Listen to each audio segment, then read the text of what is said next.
Dr. Narayana Group of Institutions and iCreate Degree College, 100% placement. మీ భవిష్యత్తుకి మాది భరోసా. Like ఏమనిపించలే అంటే like నాకు చాలా మంది ఏం చెప్పారంటే అరే ప్రోమోలో కొంచెం ఎక్కువ అన్నట్టు అనిపించింది కానీ ఎపిసోడ్ చూస్తే అంతా కూడా కొంచెం లైక్ మరీ ఓవర్గా చేసినట్టు అనిపించలేదు అన్నట్టు చెప్పారనమాట. సో బేసిక్లీ ప్రోమోలో ఏదైతే వాళ్ళకి ఇంపార్టెంట్ షార్ట్స్ వేసుకుంటారో అట్లనే వేసుకుంటారు కదా, నాకేం పెద్దగా అనిపించలేదు. బికాస్ అక్కడ చేసింది నేనే కాబట్టి, ఆ మాట్లాడింది నేనే, చేసింది నేనే, చెప్పింది నేనే. సో వేసుకోండి మంచిగానే వెళ్ళిందని అనుకున్నా. నాకు ట్రోలింగ్ అనేది అలవాటే. స్టార్టింగ్ లో అందరూ మీమర్స్ అందరూ కూడా ఎక్కడి నుండి తీసుకొచ్చారు, ఈ మైక్ మింగేసిందా, సౌండ్ డబ్బానా, ఏదో చాలా చాలా మీమ్స్ వచ్చాయి. డబ్బా రేకులు రాని, డబ్బా రేకులు మింగేసావా, మైక్ మింగేసావా, ఏంద్రా బాబు ఆ గొంతు, అది నేను చిన్నప్పటి నుంచి వింటూనే వస్తున్నా. సో నేను అందుకే స్టేజ్ మీద కూడా వాళ్ళు చెప్పకముందే నేనే చెప్పాను, నాకు చిన్నప్పటి నుంచి కూడా దెబ్బ అంటారు, డబ్బా రేకులు రాని అంటారు. సో ఎందుకు అఫెండ్ అవ్వాలి? ఇప్పుడు ఒకళ్ళ మొహం అట్లా పుడుతుంది, పుట్టినప్పుడు నా వాయిస్ ఎట్లా పుట్టాను, నేను మార్చుకోలేను కదా. ఇప్పుడు వాయిస్ అంటే ఏదో అంటే మొహం అంటే ఏదో ప్లాస్టిక్ సర్జరీ చేసుకొని మార్చుకోగలరు కానీ వాయిస్ ఎక్కడి నుంచి మారుస్తా? నాకు మార్చుకోవాలని కూడా లేదు, చాలా మందికి నచ్చదు. సో వాళ్ళకేదో నచ్చదని చెప్పి నేను మారలేను కదా. సో ఐమ్ హ్యాపీ, వాళ్ళు ఏమనుకున్నా సరే నేను ఏం అఫెండ్ అవ్వను. ట్రోల్ చేసుకుంటే చేసుకునేయండి అని వదిలేసావు. ట్రోల్స్ అన్ని చూసి నవ్వుకుంటూ ఉంటావా? మీమ్స్ అవన్నీ పట్టించుకోరు, మంచిదే అనుకుంటాను. సరే వాళ్ళే, నాకు నేనేం పిఆర్ పెట్టుకోలేదు, ఏం పెట్టుకోలేదు, వాళ్ళే నన్ను ఫేమస్ చేస్తున్నారు, చేసుకుని నేను తెలుస్తా. సో ఇలా వాడకం జరుగుతుంది. అరే Sreeja, starting first promo release అయిన తర్వాత లాట్ ఆఫ్ ఎవరి అమ్మాయి ఏంటి ఇంత ఓవర్ యాక్టింగ్ చేస్తుంది స్టేజ్ మీద, ఏంటి అంత ఎక్సైటెడ్ గా మాట్లాడుతుంది అనేది కొంతమంది కింద కమెంట్స్ పెట్టారు హాట్స్టార్ యూట్యూబ్ లో లాంచ్ అయ్యేటప్పుడు. సో కమెంట్స్ చదువుకునేటప్పుడు వాట్ యు ఫెల్ట్? నేను జనరల్గా కమెంట్స్ చాలా తక్కువ, ఎందుకంటే ఐ బీన్ లైక్ ఇన్స్టాగ్రామ్లో పెట్టినప్పుడు కూడా ఏదైనా స్టాండ్ తీసుకుంటే కొంచెం మందికి నచ్చుతుంది, కొంచెం మందికి నచ్చదు. True. So most of the నా కంటెంట్ ఏంటంటే చాలా మందికి నచ్చకుండా కూడా ఉంటుంది. 70% నచ్చినా 30% నచ్చదు. సో స్టార్టింగ్లో ట్రోలింగ్ తీసుకుందాం అని అనుకున్నా, అయ్యే ఏంది ఇట్లా పెడుతున్నారు, నా తప్పుగా అనుకున్నాను కానీ ఎవరి పర్స్పెక్టివ్ వాళ్ళదనమాట. సో వాళ్ళ ఇష్టం అది.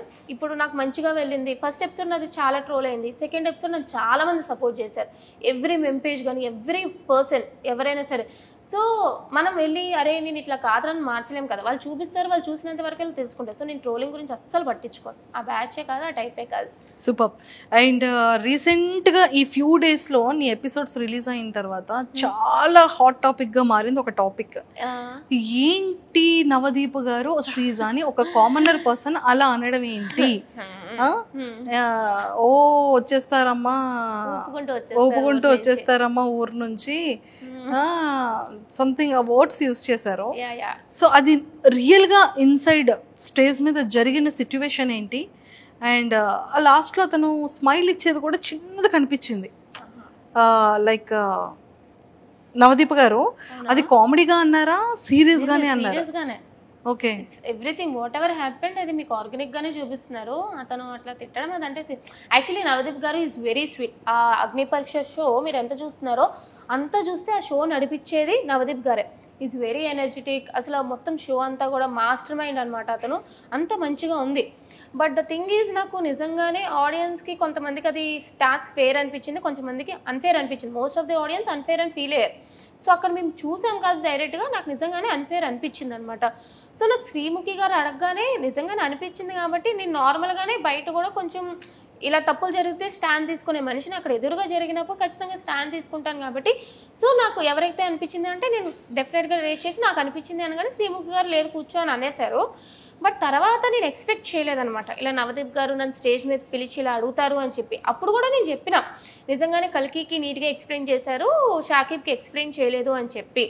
సో చెప్పినప్పుడు ఐ డోంట్ నో లైక్ ఎందుకు అట్లా అన్నారో ఏంటో తెలియదు కానీ, ఎందుకంటే నార్మల్గా ఈజ్ వెరీ జెన్యూన్ గా, చాలా ఎంటర్టైనర్ నవదీప్ గారు. నిజం చెప్తున్నా, లైక్ దగ్గరుండి నేను అన్ని ఎపిసోడ్స్ చూశాను కాబట్టి చెప్తున్నా, ఈజ్ వెరీ స్వీట్. బట్ ఆ టైంలో మరి I don't know why he said that. But అతను అనడం మాత్రం నిజంగానే అన్నారు. నాకు నిజంగానే ఫెల్ట్ బ్యాడ్. మీరు నాకు చూస్తే మొహం నాకు కొంచెం మాడినట్టు ఉంటుంది. బట్ ఊరి నుంచి వచ్చేసా అనగానే ఇంకా చెప్దాం అనుకున్నాను కానీ థాట్ లైక్ ఆ సిచ్యువేషన్లో ఆ టైంలో ఇట్స్ నాట్ కరెక్ట్ అని అనిపించి మిగతా వాళ్ళకే అనిపించలేదు. మిగతా వాళ్ళు ఎవరు కూడా రేస్ చేయలేదు టు బి ఫ్రాంక్ చెప్పాలంటే. సరే ఆ టైంలో సరే అన్నారు. అప్పుడు కూడా నేను మూసుకొని అయితే వెళ్ళిపోలేదనమాట. నన్ను ఎందుకు మరి రప్పించారు, నాకు ఛాన్స్ ఇవ్వలేదు అసలు చెప్పడానికి, ఎక్స్ప్లెయిన్ చేయడానికి. సరే అని చెప్పి వెళ్ళిపోయినాను అనమాట. బట్ ఆ టాపిక్ ఇక్కడితో అయిపోయింది. ఇంకా దాన్ని క్యారీ ఫార్వర్డ్ చేసి నవదీప్ గారు కానీ షోలో కానీ లేదా నేను కానీ క్యారీ ఫార్వర్డ్ చేయలేదు. నెక్స్ట్ ఎపిసోడ్ చూస్తే it's all about fun entertaining అంతే తప్ప అదైతే క్యారీ ఫార్వర్డ్ చేయలేదు అనమాట. బట్ ఆ సిచ్యువేషన్ జెన్యూన్గానే అక్కడ జరిగింది. నన్ను తిట్టడం అట్లా జెన్యూన్గానే అయ్యింది. నువ్వేం చెప్పాలనుకున్నావు ఆ టైంలో? అదే లైక్ నిజంగానే అక్కడ అన్ఫేర్ జరిగింది టాస్క్ అనేది. కల్కికి నీట్గా ఎక్స్ప్లెయిన్ చేశారు, బట్ షాకిబ్కి నీట్గా ఎక్స్ప్లెయిన్ చేయలేదు. షాకిబ్ జనరల్గా కన్ఫ్యూజ్ అవ్వడానికి కారణం ఏంటంటే ఆ టాస్క్ నీట్గా ఎక్స్ప్లెయిన్ చేయకపోవడం వల్ల. అండ్ షాకిబ్ కూడా ఒక స్టాండ్ తీసుకోలేదన్నమాట తిన్నంగా. సో అదంతా ఎక్స్ప్లెయిన్ చేద్దాం అనుకున్నా, but I didn't get that much chance. అది అంతే తప్ప చిన్న. సో ఇంకా రిమైనింగ్ అంతా హ్యాపీగా జరిగింది. You should watch the episodes, ఏమయ్యాయో ఏందో, అప్ అండ్ డౌన్స్, టాస్క్ ఎలా. కానీ చాలా మంచిగా టాస్క్లు ఆడావని బయట వింటున్నా. టాస్క్ ఇవన్నీ కూడా దెబ్బలు, ఇవన్నీ కూడా టాస్క్ పరంగానే ఉంటాయి. చాలా. కానీ కొంతమంది కంటెస్టెంట్స్ దగ్గర వింటున్నా ఏంటంటే శ్రీజాని వాంటెడ్ గా లేపారు. శ్రీజా ఎపిసోడ్స్ చూస్తేనే అర్థమవుతుంది. నేను ప్రతి ఒక్క టాస్క్ 100% ఇచ్చా మీకు. నేనేమి అంటే నేను కనిపించడానికి ఇలా కనిపించాను, కానీ ఈవెన్ జడ్జెస్, కంటెస్టెంట్స్ అందరూ కూడా షాక్ అయ్యారు. ఏంటి పిల్ల ఫిజికల్ టాస్క్ ఇంత బాగా ఆడుతుందా అని చెప్పి. ఎందుకంటే రిమైనింగ్ అమ్మాయిలతో పోల్చుకుంటే నేను జిమ్కి అది వెళ్ళలేదు, యోగాకి వెళ్ళలేదు. బట్ చాలామంది రిమైనింగ్ అమ్మాయిలు అందరూ జిమ్ అని, ఫిట్నెస్ అని ఎక్కువ మంది ఉండేవాళ్ళు. సో వాళ్ళు జనరల్గా స్ట్రాంగ్ అనుకుంటారు. నేను జిమ్ అది నా సాఫ్ట్వేర్ 24 గంటలు కూర్చొని పనే కాబట్టి నేను జిమ్కి అది ఎప్పుడు వెళ్ళలేదు. But once they seen me in task they are literally shocked. లాస్ట్లో కూడా అందరూ నన్ను స్ట్రాంగ్ అనుకుంటూనే ఉన్నారు తప్ప వీక్ అని ఎవరు కూడా నాకు చెప్పలే. సో ఎవరు నన్ను పుషప్ చేయలే, నేను పుషప్ అయ్యా. బట్ ఆబ్వియస్లీ మిగతా వాళ్ళకి ఎట్లా ఉంటుంది అంటే కో కంటెస్టెంట్స్ అంటే ఆబ్వియస్లీ అలా అనిపిస్తూ ఉంటుంది కాబట్టి అలా అనిపించుంటుంది తప్ప no one pushed me up. ఇంకా నన్నే తిట్టారు ఆడు కూర్చొని చెప్పాలంటే. అరే శ్రీజ, ఆదిరెడ్డి గారు సూపర్ రివ్యూ చేశారు నీ గురించి. సో అది వీడియో చూసిన తర్వాత నీకు ఎలా అనిపించింది? అంటే లైక్ యాక్చువల్లీ ఆదిరెడ్డి గారు బిగ్ బాస్ ఫస్ట్ నుంచి కదా, నేను యాక్చువల్లీ లాస్ట్ టైం కూడా బిగ్ బాస్ చూసినప్పుడు జనరల్గా చూస్తాను ఆదిరెడ్డి గారి వీడియోస్, అవన్నీ కూడా చాలా బాగా చెప్తారు అని చెప్పి. సో బిఫోర్ ది ఎపిసోడ్ అనమాట అతను మామూలుగానే లైక్ ఒకరికి సపోర్ట్ చేయాలి, ఒకరికి సపోర్ట్ చేయకూడదు అన్నట్టు ఉండరు అనమాట. జనరల్గా అక్కడ ఎపిసోడ్ ఏమైతే అది చెప్తారు కదా. సో నేను చెప్పినప్పుడు కాంట్రవర్సీలు ఉంటుంది, మంచిగా ఉంటుంది. అంటే లైక్ నాది నెగిటివ్స్ ఏంటో చెప్పారు, పాజిటివ్స్ ఏంటో చెప్పారు. సో మంచిగానే చెప్తున్నారు, ఇట్స్ ఫైన్. నాకు యాక్చువల్లీ నేను వేరే వాళ్ళ ఒపీనియన్ ఓకే ఇలా ఉంది అని అనుకునే కన్నా మా ఇంట్లో వాళ్ళు షేర్ చేశారనమాట. చూడు ఆదిరెడ్డి ఇట్లా చెప్తున్నారు నీ గురించి, చూడు వేరే వాళ్ళు ఇట్లా చెప్తున్నారు నీ గురించి, ఏంటి నువ్వు కాంట్రవర్సీయా ఇది అని. ఇంట్లో వాళ్ళకి తెలుస్తుంది వీడియోలు చేస్తాము అని చెప్పి, బయట నన్ను ఏం ఎట్లా ఉందో అంత కరెక్ట్గా తెలియదు కదా. సో ఇట్లా అంటే వాళ్ళు కూడా ఓకే నువ్వు నీలాగే ఉన్నావు కదా అని చెప్పి ఏమనలే, మంచిగానే అనిపించింది యాక్చువల్లీ. సూపర్. సో శ్రీజ, నీ స్ట్రాటజీ ఏంట్రా బిగ్ బాస్ హౌస్ కి సెలెక్ట్ అయ్యి బిగ్ బాస్ హౌస్ లోకి వెళ్ళిన తర్వాత? So commoners and celebrities two houses మరి ఒక దగ్గర ఉంచుతారా ఎలా అనేది తెలీదు. బట్ నువ్వు ఎలా ప్లే చేయాలి అన్న థాట్ లో ఉన్నావు. స్ట్రాటజీ అంటే నాకు స్ట్రాటజీ పెద్దగా ఏం లేదు. ఇప్పుడు బిగ్ బాస్ అయినా అది ఒక రియాలిటీ షో, మన రియాలిటీ ఏంటో చూపించడమే. సో మాస్క్ పెట్టుకొని ఇలా ఆలోచించాలి అని లేదు. I will go with the flow. Task ఇస్తే ఆడతా, ఆర్గ్యుమెంట్ ఉందా నాకు నేను సపోర్ట్ చేసుకుంటా, నేను తప్పు చేసానా I accept my mistake. So I go with the flow అంతే తప్ప అయ్యో ఇట్లా ఉండాలి అట్లా ఉండాలి, no I cannot do that. Vizag అమ్మాయా మజాకనా? సూపర్.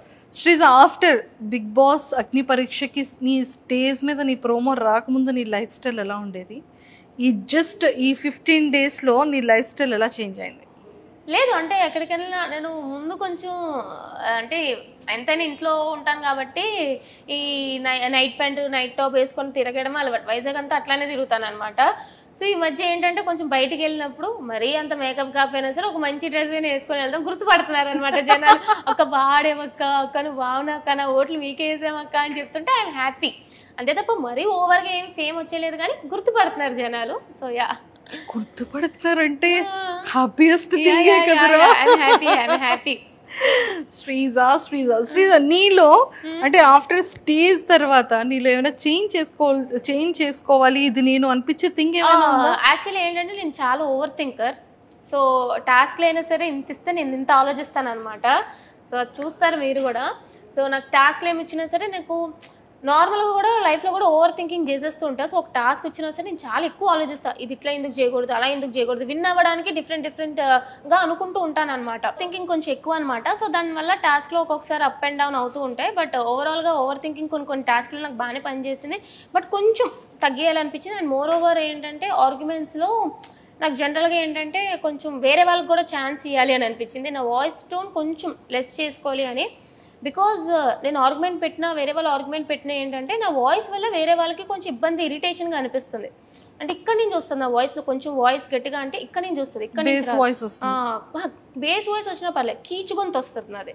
ఓకే, దానివల్ల ఏంటంటే ఇది అరుస్తుందే తప్ప ఇది లేదు అన్నట్టు ఉంటుంది అనమాట. బట్ నా పాయింట్ కరెక్ట్ అయినా సరే వినాలనిపించడానికి కొంచెం ఇప్పుడు అందరూ పాటలు పాడతారు, బట్ సింగర్స్ వాయిసే వినాలనిపిస్తుంది కదా. సో అట్లానే నా ఆర్గ్యుమెంట్ కరెక్ట్ ఉన్నా, లాజిక్ కరెక్ట్ ఉన్నా ఏంటంటే నా వాయిస్ వల్ల ఎక్కడో కొంచెం నెగిటివ్ అవుతానని ఇబ్బంది అయ్యి అది కొంచెం నా కంట్రోల్లో పెట్టుకోవాలి అని అనిపించింది అనమాట. That I need to change. But arguments వస్తే ఆబ్వియస్లీ కంట్రోల్లో ఉండదు కదా, అది కొంచెం చూసుకోవాలి అంతే.